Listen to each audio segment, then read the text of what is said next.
Hi guys, please don't forget to subscribe my channel and share the videos. Zvirinani kumuka na 5 am uchishanda than kumuka na 2 am uchimukira zvinhu zvisina kana nebasa, like kuona TV, kutamba magames, kuona mafilm, kumukira conversation paWhatsApp na 2 am.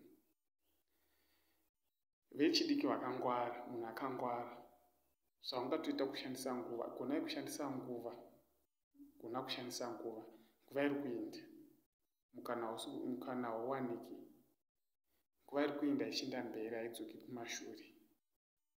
Kana wakangwara, ungatoshandisa nguva yako yawawesta 2 am uchimuka uchimukira zvinhu zvisina kana nebasa rese. Kana uri mwana wechikoro, muka uverenge na 2 am idzodzo, verenga mabhuku ako than kumukira zvinhu zvisina basa. Uri munhu asiri kuenda kuchikoro, muka ushande. Bheta kurara, worara zvako kusvika na 5 womuka woita basa than kuwesta time.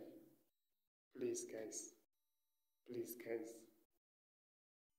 ngatipepukei, nguva iri kuenda, ngatigone kushandisa nguva. Thank you, peace.